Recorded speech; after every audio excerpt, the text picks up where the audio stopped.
Bienvenidos una semana más a nuestro noticiero semanal de Radio Internacional de Noticias. La policía egipcia interviene para impedir que argumentaran en Nueva York ante la comisión. Como noticias nacionales presentamos Medio centenar de asociaciones pro vida han convocado a facilitar datos precisos al respecto a la... Terminaremos con noticias de la Santa Sede. El Vaticano recoge firmas para defender a no nacidos. De la Conferencia Episcopal Italiana. Bienvenidos una semana más a nuestro noticiario semanal de Radio HM. Hoy les saludamos María Fra e Isabel Jordán. La Fundación Eucamami saca a la luz la biografía de Catalina Navarrete, una joven fallecida a los 23 años en el terremoto que asoló Ecuador en abril del 2016, con el sugerente título de ¿Y yo? ¿Puedo ir al cielo?, que puede adquirirse a través de la página web www.eucamami.org en forma digital o por envío. La autora de esta biografía, la hermana Sara Jiménez Murcia, sierva del Hogar de la Madre, testigo directo del impresionante proceso de conversión de esta joven, cuenta de manera amena y sincera la acción de Dios en el alma de Catalina. A poco más de un mes de su presentación, la lectura de este libro ya está provocando en muchas personas, sobre todo jóvenes, abundantes frutos espirituales. Los que la conocieron dicen de ella que era una universitaria simpatiquísima y muy deportista. Había pertenecido a un equipo de fútbol y durante su proceso de conversión orientó también sus estudios hacia una carrera que le permitiera servir a los pobres. Se matriculó para eso en el Instituto Superior de Educación Religiosa y Valores San Pedro, donde estudiaba promoción social. Carolina Vera afirma: su vida cambió de una forma radical. Incluso su familia se daba cuenta de que algo había cambiado en ella. Una vez Catalina estaba en su casa llorando y le decía a su madre: voy a cambiar, voy a dejar esta vida que llevo. Ella decía eso porque ya se había encontrado con Dios. Desde ese día Catalina se convirtió en otra persona, alguien espectacular. Yo personalmente la recuerdo siempre con el rosario en la mano. No le daba vergüenza ir por la calle mostrando su rosario. Eso me impresionaba de ella. Siempre me animaba a rezar el rosario con ella. Para Catalina lo más importante en el día eran el rosario, la misa y la oración. Yo la vi enamorarse de Dios. Catalina tenía madera de líder y un carácter alegre y cariñoso. Tras su conversión, todos los dones de que el Señor la había dotado, que eran muchos, se convirtieron en instrumentos al servicio del apostolado y de la caridad. Los testimonios de sus amigas lo confirman. Carolina Abeiga recuerda: aún no he conocido a alguien con tanto sentido del humor como Catalina. Su disponibilidad, su alegría en la entrega era algo realmente que trascendía. Cuando íbamos de excursión con las chicas de Estados Unidos que venían de misiones a Ecuador, Catalina estaba siempre pendiente de todas e intentando por todos los medios que ellas tuvieran una buena experiencia. A pesar de los diferentes idiomas, si ella no sabía pronunciar o decir algo, se lo inventaba para hacernos reír. Siempre buscaba eso, hacernos reír, y por la gracia de Dios siempre lo lograba. Gema Menéndez afirma: contaba muchos chistes para que las personas se rieran, tenía un sentido del humor muy agradable. María Cristina Pinargote añade: había en Catalina una virtud que resaltaba mucho en ella, era la servicialidad. Se preocupaba por los demás. Cuando estábamos comiendo siempre se levantaba para ver qué faltaba en la mesa y a la hora de ayudar ella era la primera. Como ejemplo de su intimidad con el Señor y con nuestra Madre, Gema Menéndez nos muestra una carta que Catalina le escribió al terminar la Semana Santa de 2015. ¡Qué Semana Santa, eh! Ojalá siempre viviésemos junto a Él y con ella también. En el altar de la capilla de Playa Prieta estaba esto: busqué consoladores y no los hallé. Y me pregunté si éramos o somos su consuelo. No lo supe en ese momento. Ayer sábado, día de la Virgen, miré durante el rosario a la Virgen Dolorosa, a su corazón, y ella me dijo: eres mi consuelo, tú. Catalina fue enterrada 2 días después de su muerte, el 18 de abril de 2016, en Tosagua. También ella, como Valeria, la más joven de las fallecidas en el Colegio Sagrada Familia de Playa Prieta, fue vestida con una túnica blanca, como expresión de su deseo de consagrarse a Dios como sierva del Hogar de la Madre. Comenzaremos con las noticias de interés internacional.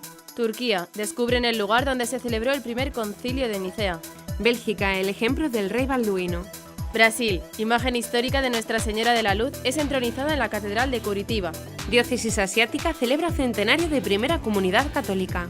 Pasaremos después a las noticias nacionales. La concertada se movilizará si no fructifica el diálogo con el gobierno. Carta semanal del Cardenal Arzobispo de Madrid, siempre junto a Pedro. Los reyes de España con la Santina.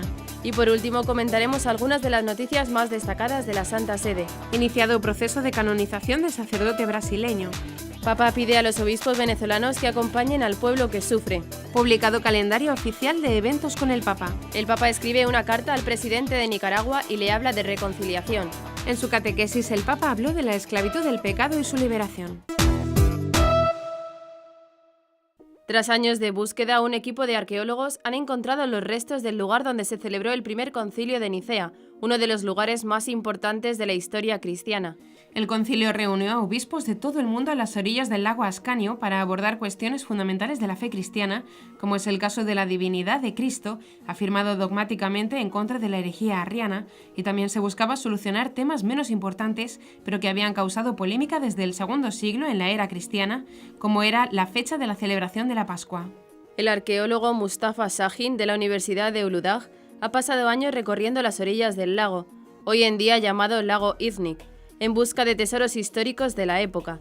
Sin embargo, fue solo cuando el gobierno de la provincia de Bursa encargó realizar algunas fotos aéreas del lago cuando se pudo ver una iglesia sumergida en sus aguas.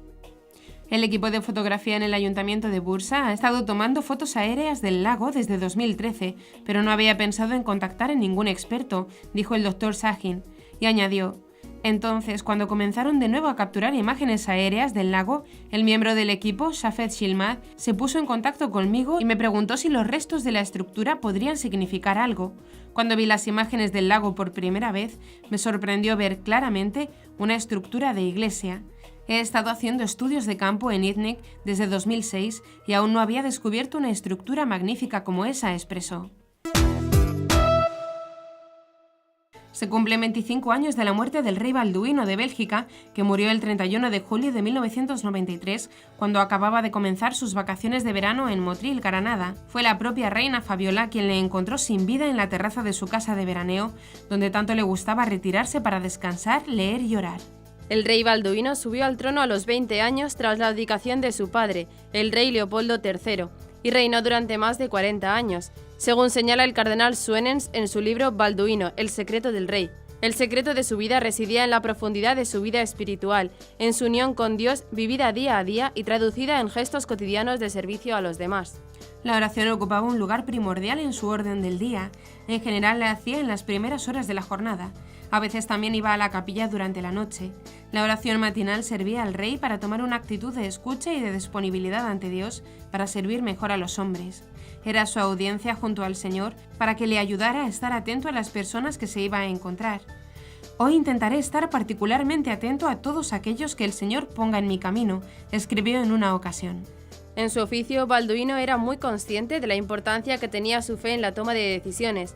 Escribía en su diario: enséñame, Jesús, a ser un testigo de tu amor por los hombres, pero en la práctica, Señor, dado el lugar que ocupo, ¿cómo debo actuar?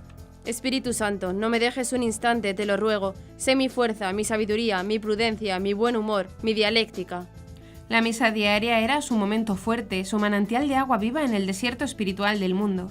En todos los continentes que visitó en viaje oficial, pedía que se buscara un misionero belga para celebrarla. Asimismo, la confesión era para él fuente de renovación y de fuerza vivificante. Dedicaba con regularidad fines de semana a la oración, acompañado de la reina Fabiola o de amigos. A uno de ellos le confesó un día que era rey para amar a su país, para orar por su país, para sufrir por su país.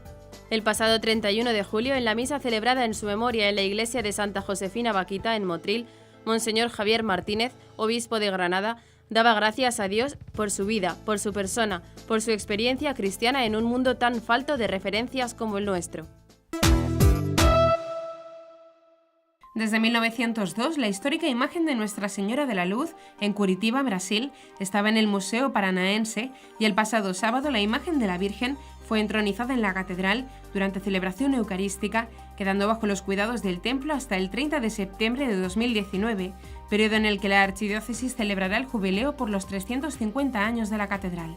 La imagen fue traída a la región conocida hoy como Curitiba a mediados del siglo XVII. Según historiadores, una imagen de María Santísima amanecía todos los días mirando hacia la actual Plaza Tiradentes, y al percibir ese hecho, los pobladores decidieron mudarse para ese lugar, a fin de pedir al cacique Tindiquera, de la tribu de los Tinguis, que les indicase un espacio adecuado para construir la capilla. Alrededor de 1654 fue construida una pequeña capilla dedicada a la Virgen de la Luz de los Pinais, en la cual se veneró la primera imagen, años más tarde pasada a los cuidados de la Catedral Metropolitana para este año jubilar.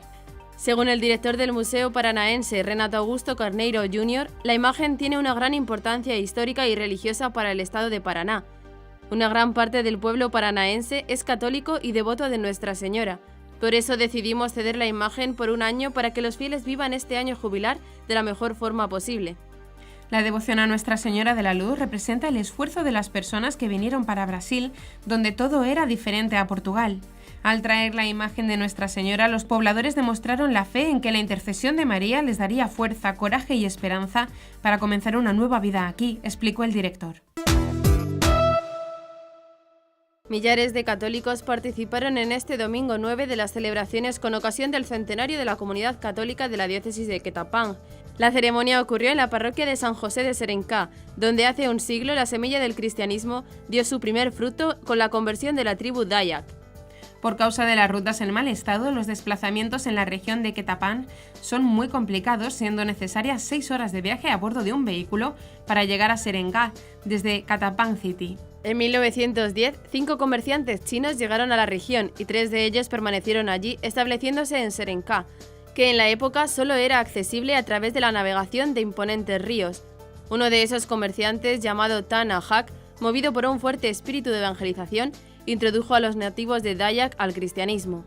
Al año siguiente, el obispo Pacificus Vos, que había tomado conocimiento de la evangelización, se encontró con Tan Ahak. Desde entonces, 2 misioneros capuchinos comenzaron a realizar visitas pastorales regulares a la remota localidad. En 1918, Monseñor Vos recibió la noticia de que Gúmalo Moiral, un jefe tribal Dayak, había pedido ser bautizado junto a 68 niños después de una catequesis que duró 10 días administrada por Tan Ahak. Al año siguiente se construyó una escuela católica misionera. El nacimiento de la comunidad local fue recordado por millares de fieles provenientes de todos los rincones de la diócesis de Quetapán. Monseñor Blasius Puyorajarja, obispo emérito de Quetapán, llegó a la parroquia de San José desde Yogyakarta, Java Central, para participar el domingo día 9 de los festejos. Entre tanto, la celebración eucarística fue presidida por su sucesor, Monseñor Piurriana Pravdi, siendo concelebrada por el superior provincial de los padres pasionistas, el padre Mark Robin, que estaba presente junto a 22 sacerdotes locales. La política educativa no ha escapado a los vaivenes que han caracterizado los primeros 100 días de gobierno de Pedro Sánchez, después de que fructificase la moción de censura contra Mariano Rajoy. La ministra Isabel Celaá, elegida para dirigir esta importante área, soliviantó nada más llegar en una entrevista en un medio nacional a los colegios concertados de mayoría católica y a las familias tras anunciar que eliminaría el artículo de la LOMCE que establece la demanda social como criterio para ampliar conciertos o abrir nuevos.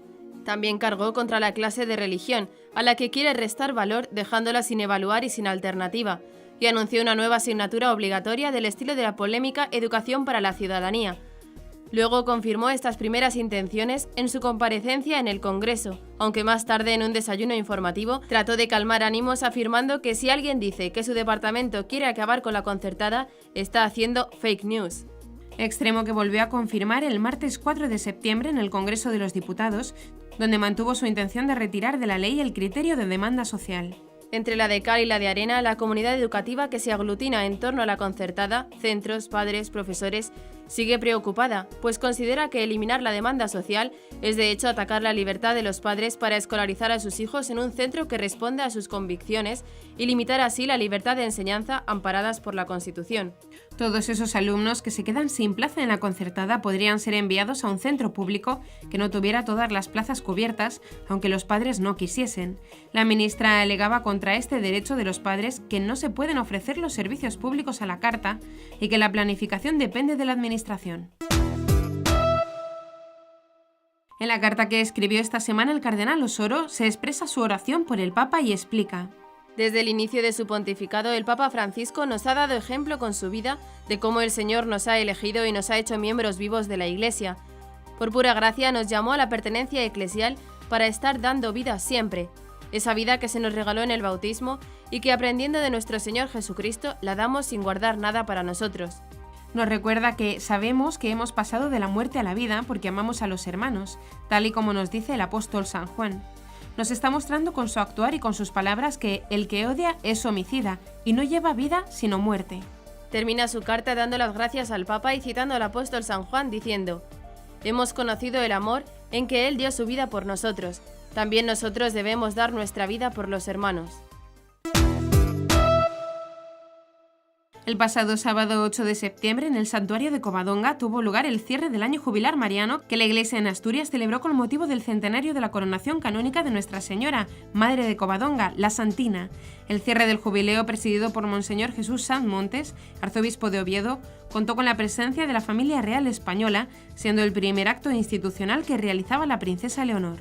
En la Santa Cueva donde se halla la imagen de la Virgen, Monseñor Sanz Montes dirigió algunas palabras a la familia real, especialmente a la princesa. «Querida princesa de Asturias, tengo entendido que es la primera vez que vuestra Alteza tiene un acto institucional fuera de palacio, coincidiendo con vuestra primera visita a esta tierra asturiana y a este lugar de Covadonga en donde la realeza española tiene su cuna en su secular historia. Creedme, princesa doña Leonor, que esta gente noble y buena de la tierra que en esta mañana os acoge, nos sentimos agradecidos por el regalo de vuestra presencia junto a vuestros padres el rey don Felipe y la reina doña Leticia, y vuestra hermana la infanta doña Sofía. Como arzobispo de Oviedo, en nombre de nuestra comunidad cristiana, préstame bendecir aquí y hacer entrega a vuestras altezas de las medallas de la Virgen de Covadonga, teniendo en su reverso la cruz de la Victoria». Más adelante, el prelado hizo de nuevo alusión a la princesa de Asturias. Con mucho gozo, la reina y madre de nuestra montaña recibe en su primera salida institucional a la joven princesa doña Leonor, heredera de la corona de España. Luego se refirió a la Virgen Nuestra Señora de Covadonga. «En María reconocemos el regalo que nos permite crecer en el don de la fe, la certeza de la esperanza y el testimonio de la caridad. Así lo vivió siempre el pueblo cristiano mirando a la Santina, recibiendo de ella el consuelo para sus pesares y la razón de su alegría, sabiéndonos cercanos de quienes María trata como hijos, convirtiéndose así en nuestros hermanos». El santuario de Covadonga ha tenido una histórica relación con la monarquía española. Hace 100 años, cuando tuvo lugar la coronación canónica de la Santina, también estuvieron presentes los entonces reyes de España, Alfonso XIII y Victoria Eugenia. Se ha iniciado la fase romana del proceso de canonización de Monseñor Alderegui Torriani. La información fue anunciada el pasado lunes 10 de septiembre por el arzobispo de Pouso Alegre, Monseñor José Luis Majella Delgado. Toda la documentación enviada al Vaticano por la archidiócesis comenzó a ser estudiada. Es un momento de gran importancia en el proceso. Significa que la congregación acogió el pedido de la causa para averiguar las virtudes heroicas del padre Alderegui. Recemos por este momento, pidió Monseñor Majella. El cierre de la fase diocesana del proceso ocurrió el 22 de septiembre del año 2017 y en la época cuando los documentos fueron enviados para Roma fue realizada una solemnidad en el santuario Rita de Casia, en Santa Rita de Caldas, lugar en el que el padre Alderegui vivió durante 50 años. Fueron 16 años de organización y levantamiento de datos desde el inicio hasta la conclusión de la fase diocesana. El padre Alderegui nació en Jacutinga, en el interior de Minas Gerais, en el año 1895. Hijo de inmigrantes italianos, desde pequeño sentía la llamada de Dios a la vida sacerdotal. El padre brasileño, a través de la oración, de la vida comunitaria en su parroquia y la constante participación en los sacramentos, cultivó su vocación religiosa, que prosiguió con los estudios en el seminario de Pouso Alegre. Más tarde, en el año 1920, fue ordenado presbítero. En el año 1927 fue trasladado a Santa Rita de Caldas. En la pequeña ciudad, el sacerdote dedicó su vida a la población de la parroquia local y a los peregrinos que visitaban el templo. Después, la pequeña iglesia matriz se tornó un santuario, en el cual millares de peregrinos presentaban a Dios, por intercesión de Santa Rita, sus pedidos y necesidades, y alababan y agradecían las gracias recibidas en cuanto eran acogidos calurosamente por el padre Alderegui. El sacerdote falleció a los 82 años, el día 3 de octubre de 1977. En vida ya poseía fama de santidad, ya que muchas personas relataron haber recibido gracias de Dios después de haber pedido las bendiciones y los consejos del religioso. Resistir y acompañar a los venezolanos es lo que el Papa Francisco ha pedido a los obispos de la Conferencia Episcopal Venezolana durante la audiencia que les ha concedido con motivo de su visita a Límina. La palabra que llevamos del Papa en el corazón es la de mantener la cercanía con los que más sufren y activar nuestras diócesis para atender las necesidades, aseguró a la prensa Monseñor José Luis Azuaje, presidente de la Conferencia Episcopal Venezolana, al término de la reunión. El Papa habló durante casi 2 horas con los obispos venezolanos que realizaron después de 9 años la tradicional visita ad limina al Pontífice y al Vaticano. En el encuentro, Francisco les invitó a desprenderse de las propias categorías y a trabajar hacia el futuro. En un tuit, la Conferencia Episcopal Venezolana resumió la visita con estas palabras: «Yo sé que ustedes están cercanos a su pueblo y yo les pido, no se cansen de esa cercanía y gracias por la resistencia». Papa Francisco a los obispos de Venezuela. La Santa Sede divulgó la semana pasada el calendario de eventos y celebraciones litúrgicas que deberán tener la presidencia del Papa Francisco en los meses de septiembre y octubre. El sábado 22 de septiembre, Francisco deberá llegar a los países bálticos. En el mes de octubre, las atenciones de Francisco estarán dirigidas sobre todo para la 15ª Asamblea General Ordinaria del Sínodo de los Obispos, que será realizada bajo el lema «Los jóvenes, la fe y el discernimiento vocacional». El día 14 de octubre, a las 10 horas locales, en la Plaza de San Pedro, el Papa Francisco presidirá la misa de canonización de los beatos Pablo VI, Óscar Arnulfo Romero Gandálmez, Francesco Spinelli, Vincenzo Romano, María Caterina Casper, Nazaria Ignacia de Santa Teresa de Jesús y Nuncio Sulpicio.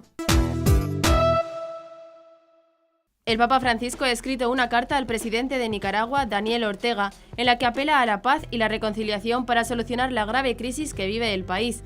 El pontífice ha escrito al mandatario a través de la Nunciatura Apostólica con motivo de la fiesta en la que el país latinoamericano celebra sus 197 años de independencia. Con motivo de la Fiesta Nacional de Nicaragua, hago llegar a todos los hijos e hijas de ese amado país un cordial saludo, asegurándoles mi oración para que Jesucristo, Príncipe de la Paz, les conceda los dones de una fraterna reconciliación y una pacífica y solidaria convivencia, escribe el Santo Padre en el mensaje. No es la primera vez que Bergoglio hace un llamamiento por la paz dirigido al país. Ya el 3 de junio el Papa expresó su dolor por los actos violentos en Nicaragua, llamó a que se encuentre una solución a la crisis por medio del diálogo, pidió que se respete la libertad y la vida de las personas y afirmó que reza por las víctimas y sus familiares.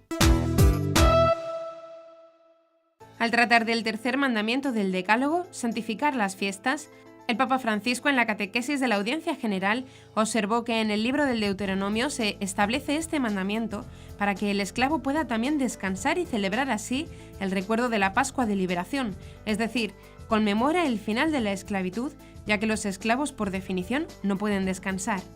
La peor esclavitud es la del propio ego, que conduce al pecado. No hay descanso para quien vive de la gula y de la lujuria. El ansia de poseer destruye al avaro. El fuego de la ira y la carcoma de la envidia corroen las relaciones, y el egocentrismo del soberbio lo aísla y aleja de los demás. La persona sujeta a los vicios no es libre. En cambio, quien está libre del pecado, aún en prisión, es libre. De hecho, precisa el pontífice, hay personas que, incluso en la cárcel, experimentan una gran libertad de espíritu. Pensemos, por ejemplo, en San Maximiliano Kolbe o en el cardenal Bantuán, que transformaron las opresiones oscuras en lugares de luz. Como también hay personas que están marcadas por grandes fragilidades interiores, pero que conocen el reposo de la misericordia y saben cómo transmitirla. Siendo el ego, el centrarse en sí mismo, la raíz del pecado, abrirse al otro a través de la caridad tiene sentido curativo y es la libertad. El verdadero amor es la verdadera libertad, afirma el pontífice. Se separa de la posesión, reconstruye las relaciones, sabe acoger y valorar al prójimo, transforma todo esfuerzo en un don gozoso y lo hace capaz de comunión. El amor nos hace libres incluso en la cárcel, aunque seamos débiles y limitados. El Papa también recordó en ese día que la Iglesia celebraba el Santísimo Nombre de María. Pidámosle a nuestra Madre del Cielo que nos ayude a vivir el descanso dominical como un tiempo privilegiado de encuentro con el Señor y con los demás, dejando que el amor de Jesús nos libere de todas nuestras esclavitudes. Y hasta aquí nuestro informativo semanal, esperamos que haya sido de su agrado. Recuerden que pueden seguir escuchándonos siguiendo el resto de nuestra programación en directo a través de la web www.radiohm.net.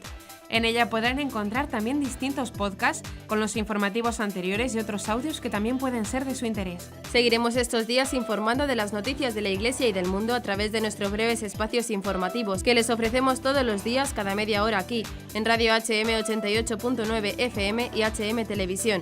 Ayer, hoy y siempre, la verdad. Gracias por habernos acompañado. Les han informado Isabel Jordán y María Fra. Hasta la próxima semana.